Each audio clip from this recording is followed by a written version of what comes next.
Bien, bonsoir de nouveau à toutes et à tous. J'ai le plaisir d'accueillir 4 nouveaux acteurs, vous les voyez autour de la table. Alors, je vous présente Véronique à ma gauche, Véronique Rousseau, qui est ancienne DRH de l'Europe du Sud pour Amazon Logistics. Oui.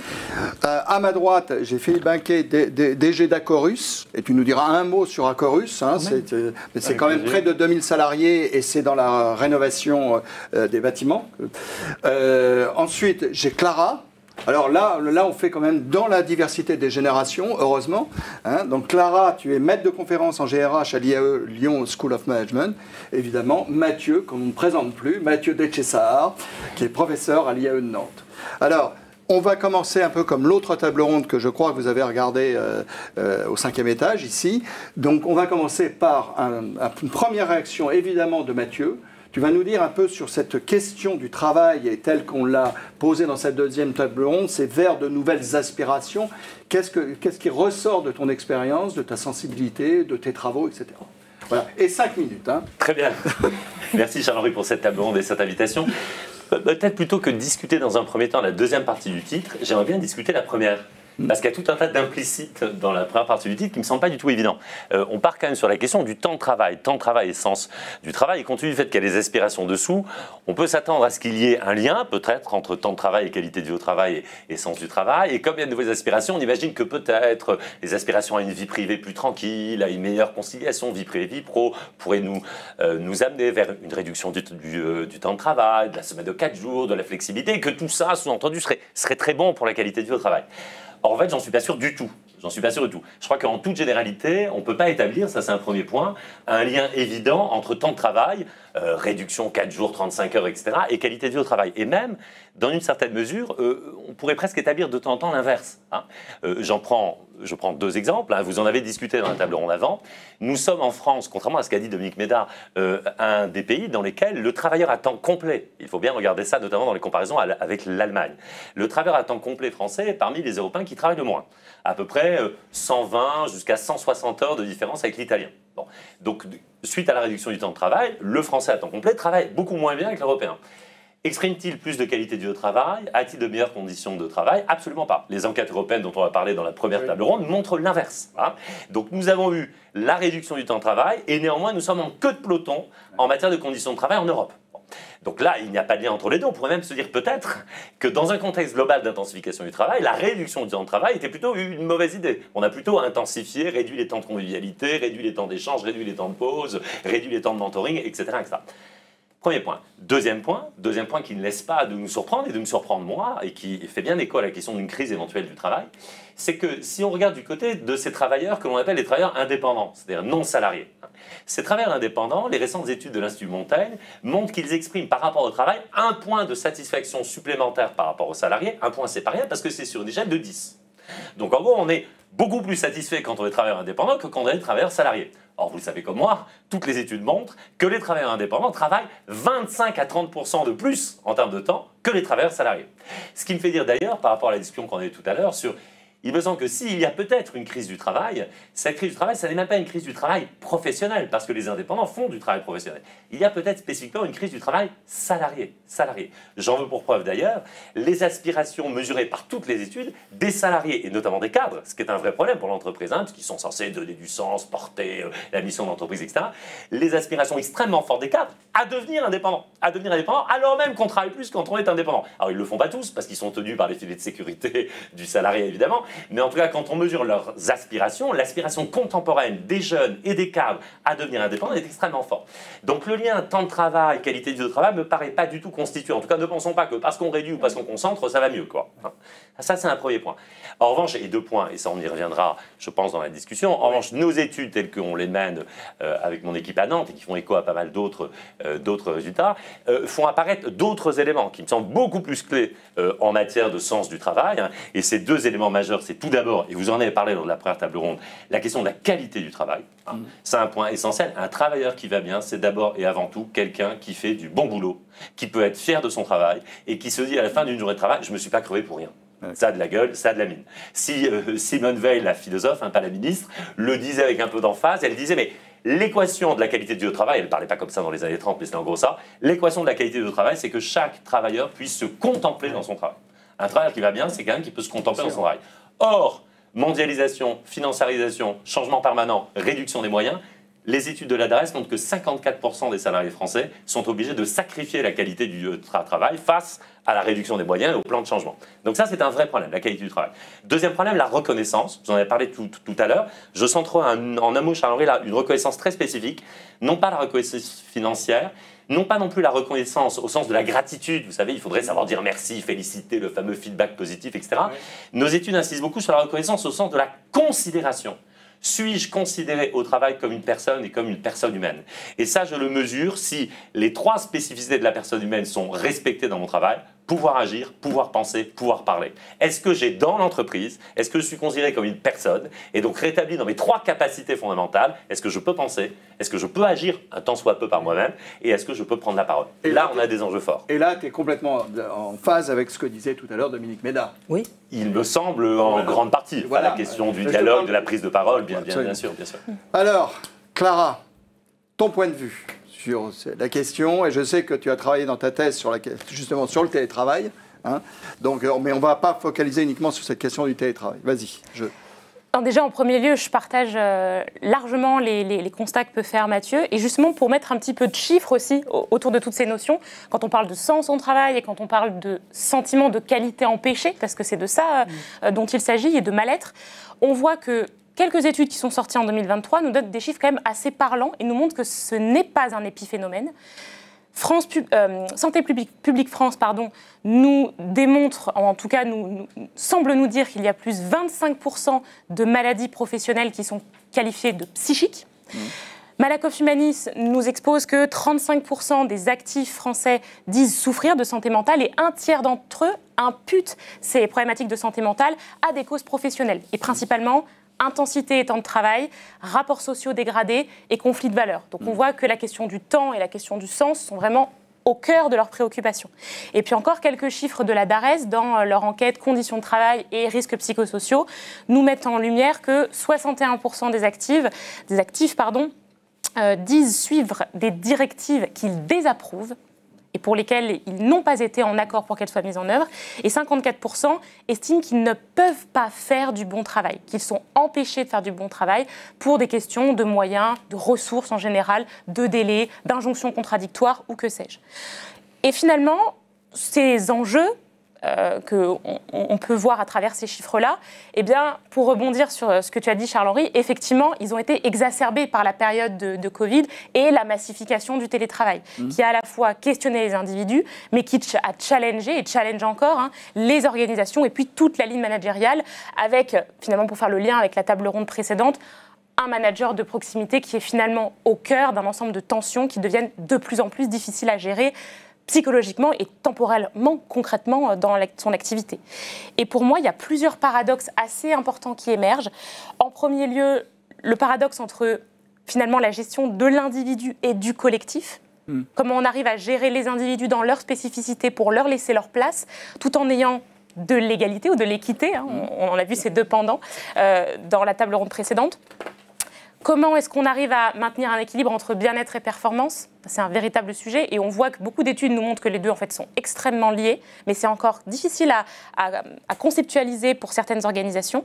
Comment on arbitre entre une confiance nécessaire et en même temps un besoin de contrôle qui est parfois difficile à lâcher pour certains managers et parfois nécessaire face à certains salariés qui peuvent avoir des comportements improductifs.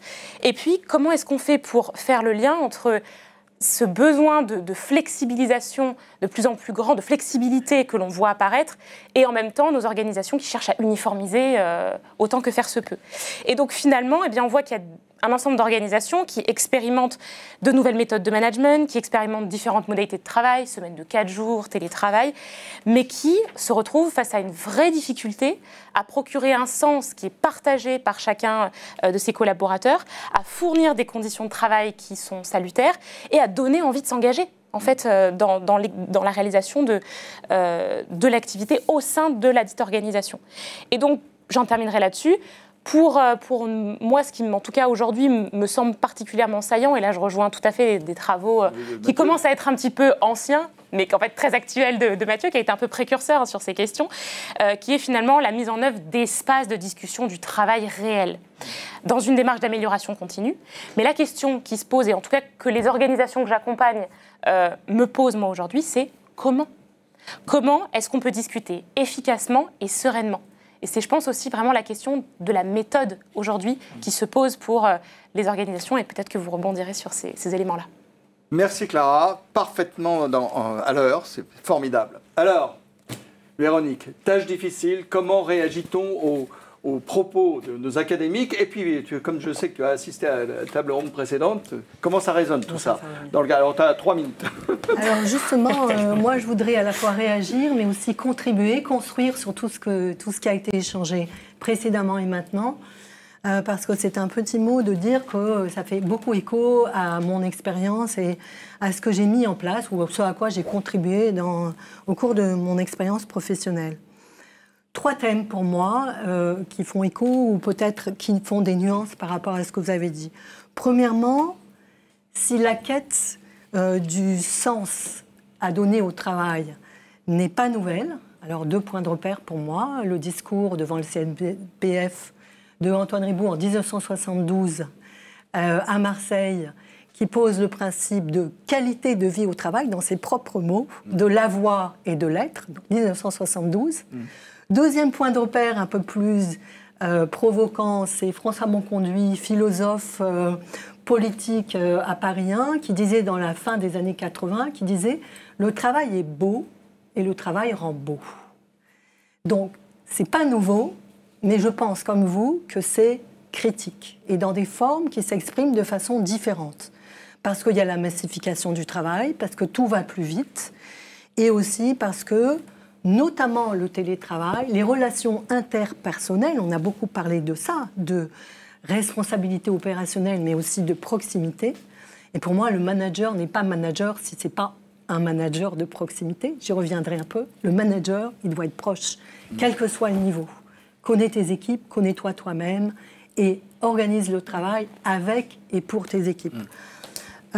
Pour moi, ça reste critique, notamment parce que c'est critique pour l'engagement dans l'aventure collective qui est finalement une entreprise. Donc je parle du côté de l'entreprise.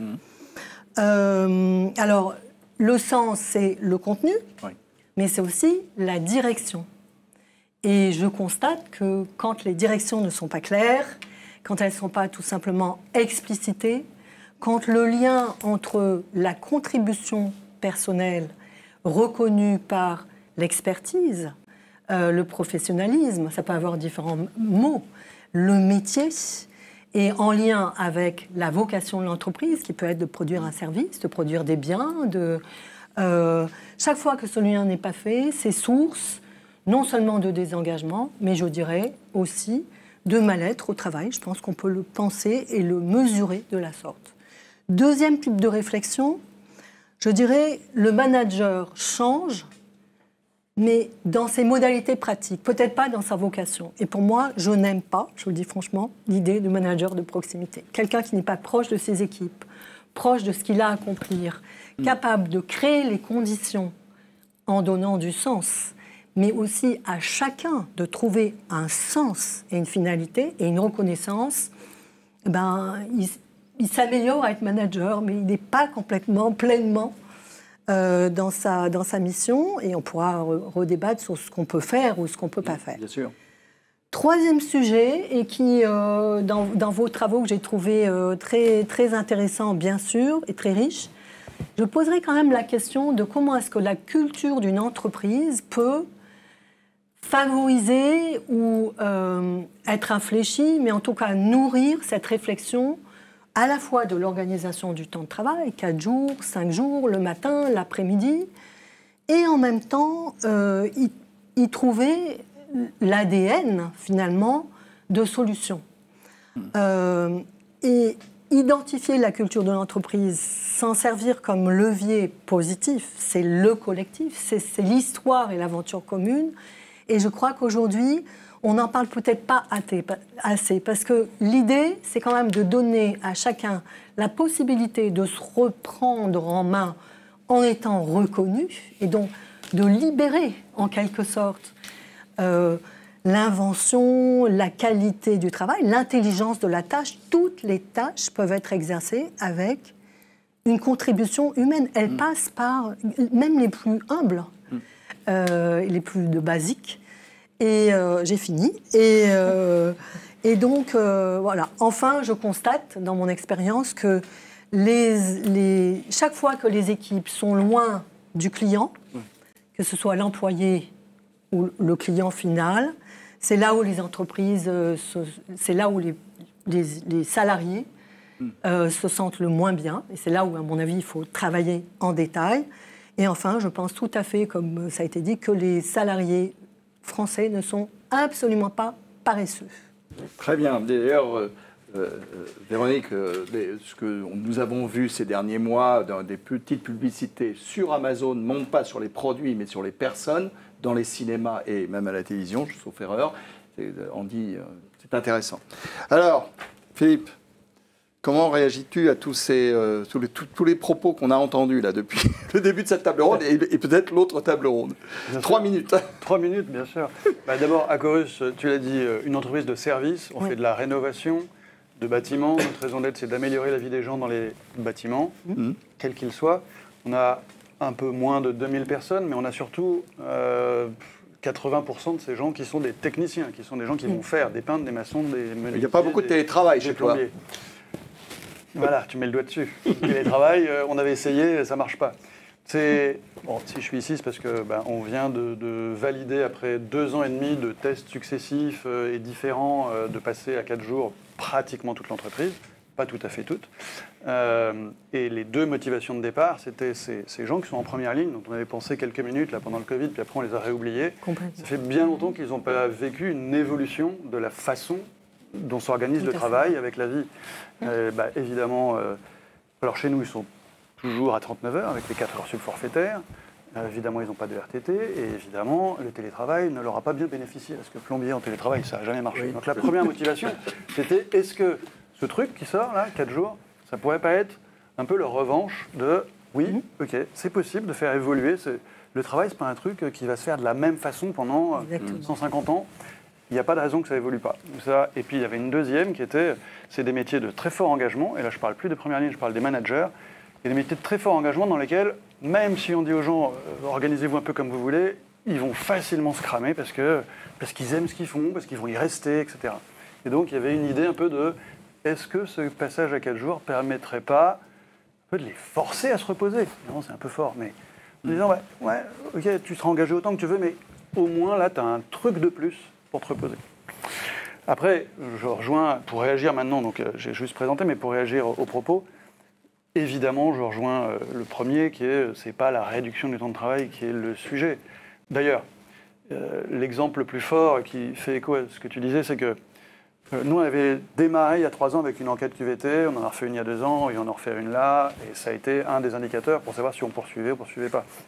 Dans la dernière, donc avec des gens, 1300 personnes qui étaient à 4 jours depuis 1 an et demi, un peu moins, parce qu'elle a 6 mois, un des éléments les plus marquants de l'évolution, c'est le sens de la reconnaissance. C'est-à-dire que c'était un indicateur, c'était notre moins bon indicateur, on avait d'excellents indicateurs de qualité de vie au travail, c'était le moins bon, il a fait une progression de plein de points. Et en gros, le fait d'avoir construit avec eux ce passage à 4 jours, c'est un acte de reconnaissance. La question, est-ce que vous êtes content de votre salaire? On n'a pas augmenté les gens. Est-ce que vous êtes content de votre salaire? On a pris 10 points. C'est presque incompréhensible. Ouais. Et c'est une histoire de reconnaissance, parce que le projet en lui-même, c'est pas une réduction du temps, c'est une reconnaissance de choses qui sont d'ailleurs individuellement différentes. Pour certains, c'est la reconnaissance de mon besoin de temps libre, pour d'autres, c'est la reconnaissance de je sais pas quoi, de mon statut de technicien qui enfin bénéficie de quelque chose. C'est varié, mais c'est de la reconnaissance. Le deuxième thème, c'est mieux travailler. Il y a eu tout un discours dans notre préparation qui disait, en fait, si on est capable de mieux travailler ensemble, on va partager de la valeur, on va s'offrir ce jour de repos. Mais du coup, c'est cette idée que la préparation consiste à regarder de quelle façon on peut mieux travailler qui motivait le passage à 4 jours. Donc ce n'est pas la réduction du temps de travail en elle-même. Et puis par rapport à ce que disait Clara, je crois vraiment énormément au sens, c'est-à-dire que toutes nos équipes ne sont pas passées à 4 jours parce que 80% des équipes sont issues de l'entreprise initiale, on va dire, en croissance organique, et puis 20% sont des acquisitions. Et ça fait 15 ans qu'on met en place une culture d'autonomie et accompagnement, de remplacement du commande-contrôle par des choses un peu différentes, mais pas dans les acquisitions qui sont beaucoup plus récentes, qui ont parfois 4-5 ans. Et donc, on a considéré que ce projet de passage à 4 jours, c'était la continuité du sens qu'on donne au travail chez nous. On cherche à ce que les gens se sentent bien, à ce qu'ils aient de l'autonomie, à ce qu'ils résolvent les problèmes auxquels ils sont confrontés, sans être des exécutants. Et finalement, on a construit ce projet exactement de cette façon-là. Voilà. Alors, il y a une question, je la prends parce que j'arrive à lire maintenant l'écran, la bonne nouvelle, on a agrandi. La semaine de 4 jours ne va-t-elle pas aggraver l'intensification du travail et donc l'épuisement professionnel? Dans ton cas précis. C'est évidemment une question qu'on s'est posée, c'est pour ça qu'on a fait des enquêtes, etc. Oui. Nous, on est passé de 39 heures sur 5 jours à 35 heures sur 4 jours. Donc, c'est 45 minutes de plus sur les jours. D'accord. Enfin, l'aggravation, elle n'est pas dingue. Et on n'a aucun signaux, même pas de signaux faibles, sur le côté ça s'est aggravé, ça s'est intensifié. Oui. Au contraire, dans l'enquête QVT, les éléments de santé qui ont été mis exprès pour qu'on puisse juger à 3 ans ce qui se passe sont de manière générale en grande amélioration. Par exemple, j'arrive mieux à me reposer, j'ai moins de problèmes pour dormir.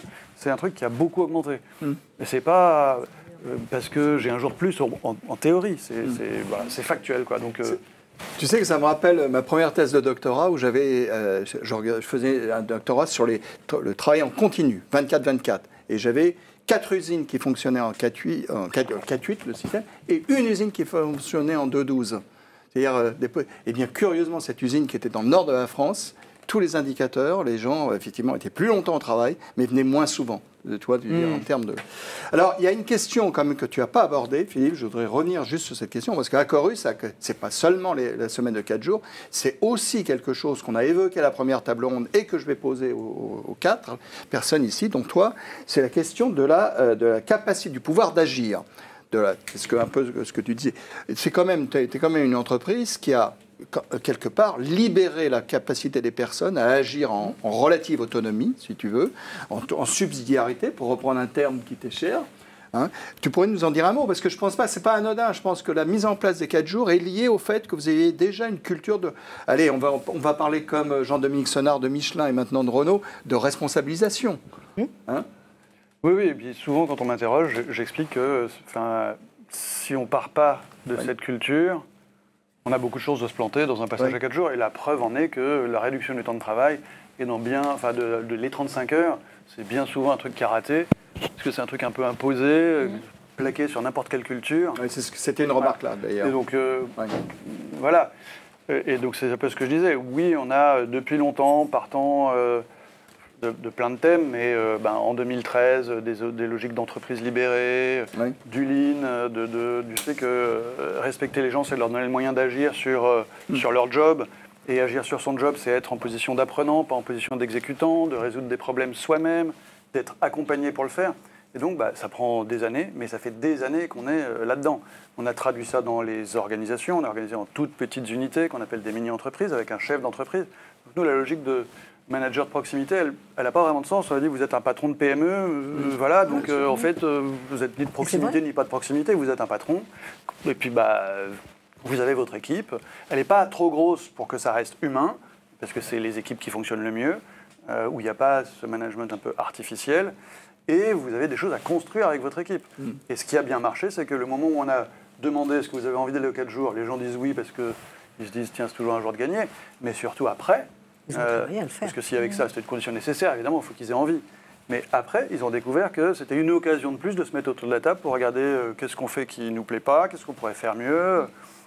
Et c'est ça qui fait que derrière, les gens ont dit on a envie de continuer. C'est pas le jour, même si on a des tas de témoignages incroyables de, je sais pas moi, d'un plombier qui m'a dit jamais j'aurais cru que dans mon métier, j'aurais eu l'occasion de voir grandir ma fille. Et tous les lundis, elle va pas à la crèche et c'est moi qui m'en occupe. Oui, alors que quand je posais la question, quand je racontais ce qu'on était en train de faire, tous les gens me disaient ah oui, mais vos plombiers vont faire plus de blagues. Non. Enfin, peut-être que ceux qui faisaient déjà du black, ils en font plus, mais il ne faut pas croire que tout plombier fait du black. Et il y a des plombiers qui sont très contents de s'occuper de leur petite fille qui vient de naître et ils n'avaient pas imaginé un instant que dans ce métier, ils auraient la possibilité de faire ça. Oui, Antoine Fouché, là, qui a écrit le livre sur le travail qui ne paie plus, disait à midi dans une intervention qu'il avait des situations d'entreprise à 4 jours, et les 3 jours restants de la semaine, c'était du black. Donc, si tu veux, c'est pas simple. Moi, je voudrais que tu réagisses un peu à cette question à la fois des 4 jours et surtout la question de l'autonomie, de la subsidiarité, de la confiance. Est-ce que ce sont des fondations du travail de demain, ces notions ? Et je me souviens d'une brillante intervention que tu avais faite il y a 3 ou 4 ans à la journée sur la subsidiarité.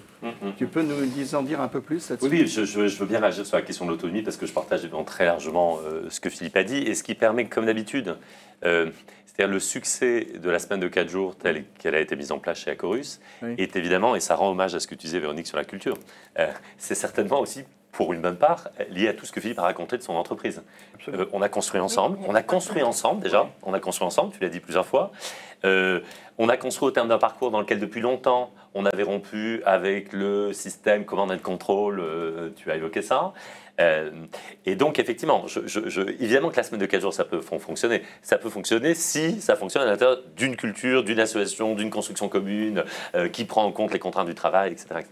Sur la question de l'autonomie, oui, alors moi, j'aime pas beaucoup le mot d'autonomie associé à l'entreprise. Oui, d'accord. J'aime pas beaucoup parce que autonomie, si je le prends au pied de la lettre, alors évidemment, les modernes adorent ça, parce que la promesse de la modernité, c'est on sera tous autonomes, on sera tous notre propre maître. Bon. Mais il me semble que la beauté de l'entreprise, c'est que justement, on n'est pas son propre maître dans l'entreprise. Et je ne le regrette pas, je trouve ça très beau. Pourquoi ? Parce que l'entreprise, c'est le pari de faire mieux à plusieurs. C'est le pari de l'action collective. Oui. Évidemment, si on fait mieux à plusieurs, ça veut dire que je renonce au fait d'être autonome au sens plénier du terme, c'est-à-dire à décider des normes de mon travail tout seul et par moi-même. Bien sûr que non. Sinon, la beauté du pari de l'entreprise ne se réalise pas. Donc, autonomie, je m'en méfie. J'aime le mot, en revanche, de pouvoir d'agir. Il faut que chacun a sa place et évidemment, la possibilité d'agir sur l'action collective et la façon dont elle se dénoue. Et ça veut dire, et c'est important de dire ça, parce que quand on parle d'autonomie et de responsabilisation, on a l'impression que le management va donner les clés aux équipes opérationnelles qui en seraient incroyablement très contentes, ce que je ne crois pas du tout, et que par conséquent, le management pourra faire autre chose parce qu'ils sont autonomes. Pas du tout, c'est rigoureusement l'inverse. Tous nos constats, toutes les politiques soi-disant d'autonomie n'appellent pas moins de management. Elles supposent beaucoup plus de management. Oui. Précisément parce que dans l'entreprise, on ne vit pas l'autonomie, on vit l'action collective. Et quand le collectif de travail doit s'organiser, eh bien, il faut échanger, il faut se parler, il faut trancher, c'est parfois conflictuel, on a des demandes concernant le contexte à faire valoir, etc. etc. Oui. Et évidemment que ces conversations, ces discussions, ce collectif, surtout quand on lui donne plus de marge de manœuvre, il a beaucoup besoin d'être animé. Et donc, il a énormément besoin de management et pas moins. Donc, il y a ce paradoxe, il faut bien l'avoir en tête. Lorsque je développe des politiques d'autonomie et de responsabilisation, ça ne me conduira pas à alléger mes managers ou à leur faire prendre du recul par rapport au travail. Au contraire, j'aurais besoin qu'ils soient plus que jamais au cœur du travail. Et je me souviens de ton commentaire sur la notion de subsidiarité. Tu disais c'est en fait une théorie de l'autorité. Exactement. Oui, alors on peut parler de subsidiarité, mais c'est tant que ça. Oui, effectivement, la subsidiarité, ça n'est en aucun cas la théorie de la délégation. Oui. La subsidiarité, on peut éventuellement déléguer, oui. Mais c'est une théorie de l'autorité juste. Et dans l'autorité juste, il y a surtout une autorité qui n'abandonne pas ses équipes face aux difficultés. Voilà. Et qui par conséquent reste proche, reste à l'écoute, et notamment pas aux difficultés d'une équipe qui essaierait d'agir par elle-même. Et plus l'équipe essaie d'agir par elle-même, plus elle rencontre évidemment des difficultés, et plus elle a besoin de la médiation et de l'animation du chef. Véronique, sur cette notion, que ce soit chez Amazon ou dans d'autres entreprises que tu as connues. Non, je crois qu'effectivement, c'est très bien posé. L'autonomie dans une entreprise, ce n'est pas la vocation d'une entreprise. En revanche, pour moi, il y a 2 choses qu'il faut considérer quand on est DRH au patron. C'est d'abord s'assurer que tout le monde ait les moyens de bien faire son travail. Et bien faire son travail, il y a des critères, ça s'appelle des métiers. Et peut-être avoir un peu plus de courage d'expliciter ce que c'est que de bien faire son travail. Et de ne pas mettre tout salarié devant, finalement, le dilemme de je vais, pour délivrer à temps ou pour mon propre confort, je ne vais pas explorer une nouvelle voie ou je ne vais pas changer mon travail, je vais tout simplement le faire le moins mal possible. Je crois parce que ça touche aussi à la fierté. Et ça touche aussi à la reconnaissance. Alors, la fierté technique, technologique, on sait bien que dans les entreprises où il y a de la technique, des métiers, il y a une forme d'enthousiasme, de cohésion, à se dire, mais on a fait ça tous ensemble. Donc, je crois que ça, c'est vraiment très important. Après, la réflexion que ça me... peut-être un peu moins naïve ou positive, c'est que, évidemment, ça rend plus difficile encore le job du manager, parce que à la fois, il faut qu'il soit... il ne peut pas être le meilleur d'entre ceux qu'il a été. Il faut vraiment qu'il se sente en charge de créer des conditions que ça puisse se faire. Et d'une certaine façon, à la fois être très proche, mais s'oublier. S'oublier pour la mission, le résultat, ce qu'il y a à faire et à accomplir ensemble. Donc ça reste quand même pas facile. Et Clara, sur ce thème-là, qu'est-ce que tu as observé, toi? Moi, ce qui m'inspire dans l'expérience d'Acorus et qui fait tout à fait écho à ce que j'ai l'occasion d'observer régulièrement en entreprise, c'est la question, et je pense que, je ne sais pas si vous la conceptualisez comme ça, mais du droit à l'erreur.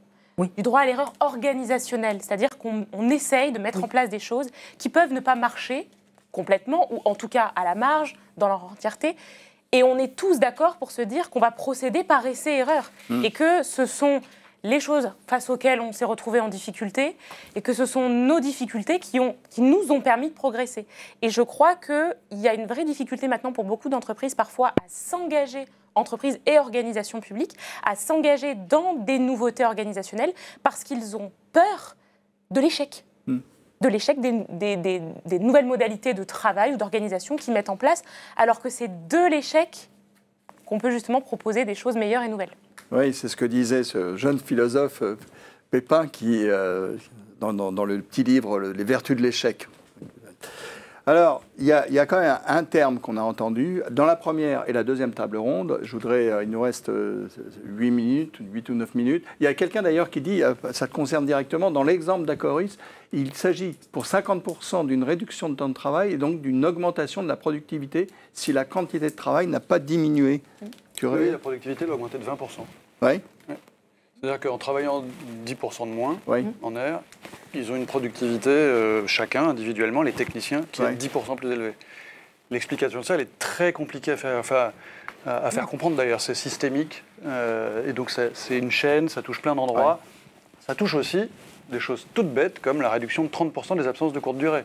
Bah, forcément, si j'ai plus d'absence de courte durée, je suis un peu plus productif. Ah, donc, oui, on a eu une forte chute des absences de courte durée. La baisse de 80% du turnover. Bah oui, si je suis plus tout le temps en train d'embaucher, j'ai évidemment une augmentation de la productivité. Donc c'est pas que parce que les gens, on les a fouettés plus. Hein. Oui. On les a d'ailleurs pas du tout fouettés. C'est parce qu'ils se sont mis à se demander comment on s'offre ça. Et c'est pour ça que je dis que c'est un partage de valeur, en fait. C'est-à-dire que normalement, cette productivité, on en aurait fait quoi? On aurait soit donné au client en baissant le prix, soit donné à l'entreprise en faisant plus de marge. Là, on l'a donné dans un jour, dans 4 heures, et pour le manager, dans un jour. Enfin, dans 37 jours. De mon point de vue, c'est aussi la reconnaissance, non pas subliminale, mais c'est la reconnaissance effective du métier et du savoir-faire de vos équipes. Absolument.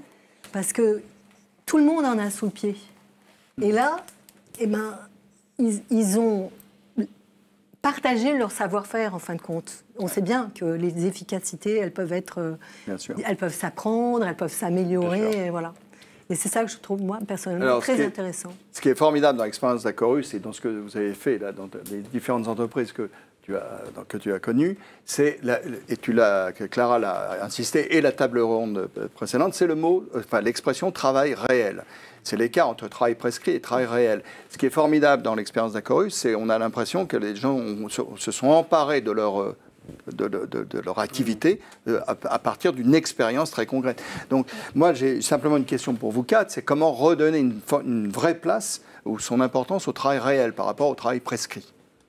Et ça, je pense que vous allez pouvoir, mes deux amis académiques vont pouvoir répondre. Tu veux répondre ? Comment redonner une vraie place au travail réel ? Je pense en premier lieu déjà en l'écoutant. En fait.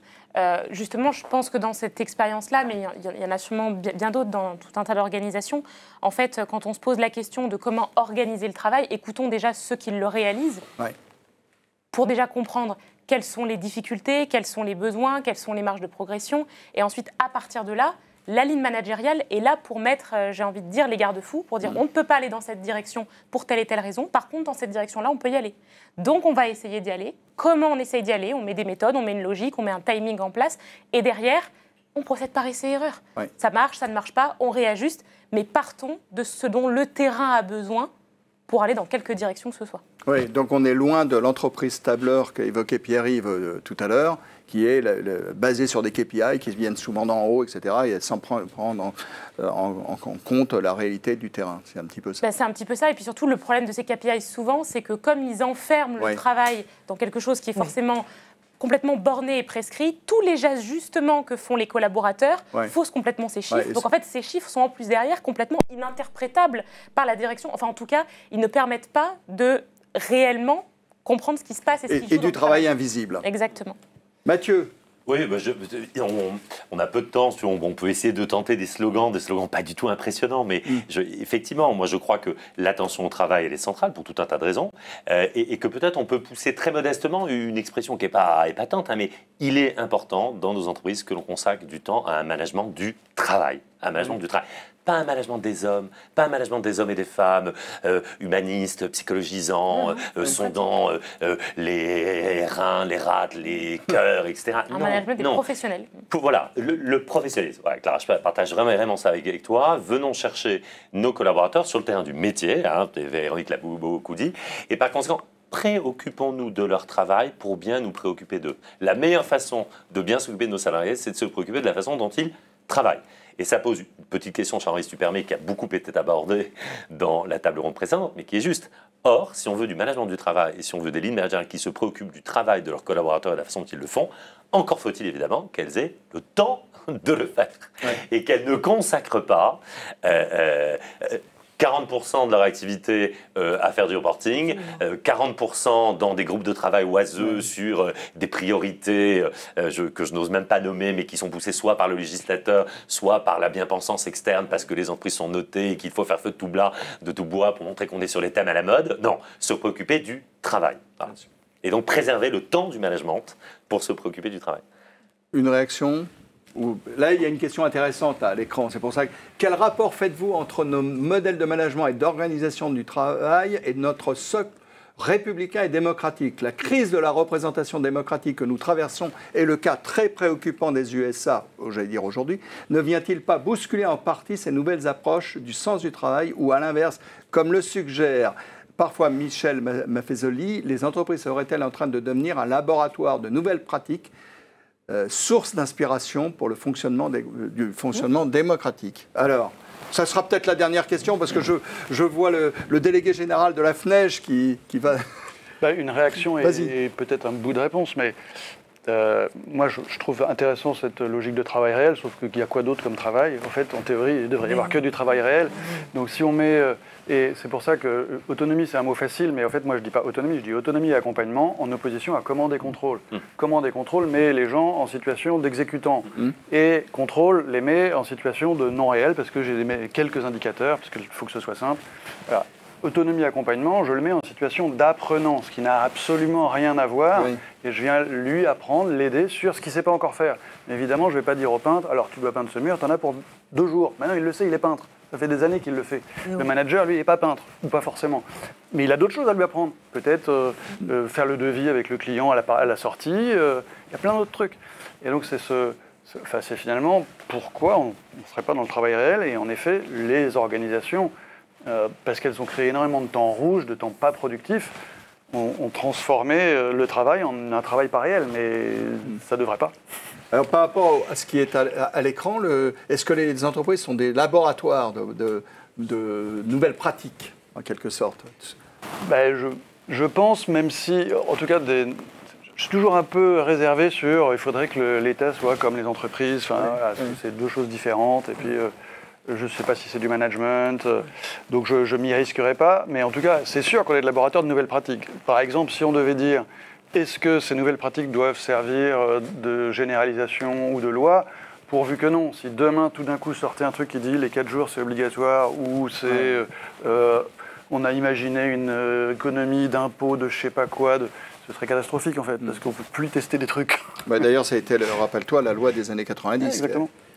Véronique, par rapport à cette question, est-ce que les entreprises peuvent être des laboratoires de nouvelles pratiques? Ce sera la dernière question. Je dirais que c'est un peu la vie de tous les jours. C'est inventer pour le client et inventer aussi pour les salariés. C'est peut-être ça la nouveauté des 10 dernières années. C'est que on invente aussi pour les collaborateurs, par les collaborateurs, mais pour les collaborateurs. Après, est-ce que ça doit être un laboratoire? Moi, je dirais c'est un terrain. C'est un terrain de pratique, c'est un terrain d'expérience. Et c'est pour ça, sans flatter bassement ce que tu fais et ce que vous faites tous à la FNEJ, ces rencontres, ces discussions, elles sont très riches parce que sans réflexion un peu prospective et avec des perspectives, on ne peut pas profiter de vos recherches, de vos données. Et inversement, je crois que sans les entreprises, leurs essais, parfois pas définitifs, leurs expériences, je pense qu'une partie de votre travail est peut-être moins complet. Voilà. Mathieu. Non, oui, c'est une question absolument terrible, mais vraiment deux mots. Il y a certainement une continuité des scènes d'apprentissage de l'agir citoyen qui ne se cantonne pas au moment où on vote, où on participe aux débats politiques, que ce soit l'école, l'université, l'association, le bénévolat et l'entreprise, bien sûr, sont des lieux dans lesquels soit on apprend les vertus et les modes d'action qui permettent effectivement de participer à une discussion démocratique apaisée, soit au contraire on les désapprend. Je prends un exemple, et il faut voir les choses à la hauteur. On est toujours épaté en Allemagne de se dire vraiment, c'est Teuton, quelle chance. Ils ont une culture syndicale et de relations professionnelles. Vraiment, cette culture, elle est formidable. Si on avait la même en France, ça irait beaucoup mieux.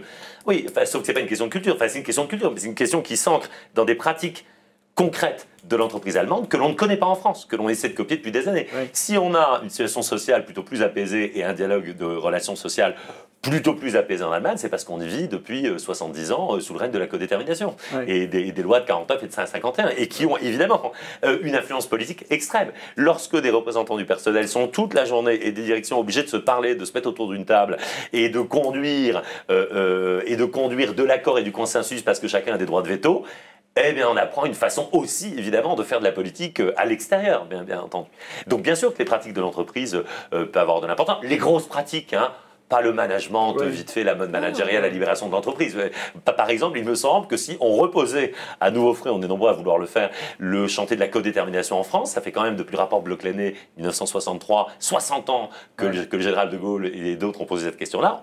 On n'y est toujours pas. C'est une impossibilité française que de copier les modèles de gouvernance du nord de l'Europe. Rappelle-toi ce petit ouvrage qui a fait jaser à l'époque du management à l'ère nazie. Quand on lit cet ouvrage, on découvre que les pratiques de management nazi sont en germe, on trouve le principe de la codétermination allemande. C'est quand même curieux d'associer. Mais c'est quand même libre d'obéir. Alors, Clara, c'est toujours tu es le dernier intervenant, la dernière intervenante. Alors, une phrase. Et pour finalement peut-être boucler la boucle de ce que vient de nous dire Mathieu, en fait, c'est cette idée que le sens, comme la discussion, ça ne se décrète pas. Ça se construit, ça se vit, ça s'éprouve.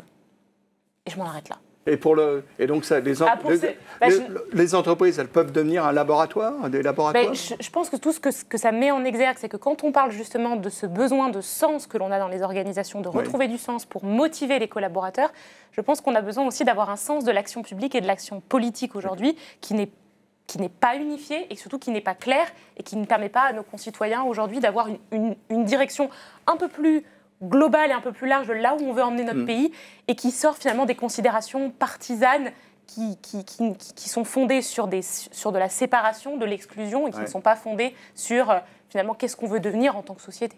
Oui, comme tu le disais, Véronique, la question de la direction quand on parle d'évolution. Alors, je vais laisser, merci, vous restez là. Le dernier mot, le mot vraiment de la fin sera celui du délégué général. Donc, simplement, pour souhaiter une bonne soirée, vous remercier. Moi, j'ai en tout cas beaucoup appris. Alors, vous me direz que je suis prof de finance, donc forcément, j'ai nécessairement appris ce soir. Et vous remercier les intervenants qui montrent que les dialogues entre les académiques et les représentants d'entreprise peuvent être intéressants, produire des idées et ouvrir sur des perspectives futures. Et donc, c'est quelque chose que nous faisons depuis à la FNEJ avec le Cercle de l'entreprise depuis plusieurs années. Et on compte bien continuer dans ce sens. Et puis alors, pour montrer que j'ai bien écouté ce qui a été dit, je voudrais remercier tout le monde, les équipes de la FNEJ qui ont permis que ça se passe ce soir, les équipes de la régie qui ont permis également que ça se passe ce soir, puisque c'est un travail collectif, et bien sûr Charles-Henri, notre animateur qui a animé animé avec brio, comme d'habitude, la table ronde et vous souhaitez à tous une très bonne soirée. Merci et à la prochaine, l'année prochaine. Merci.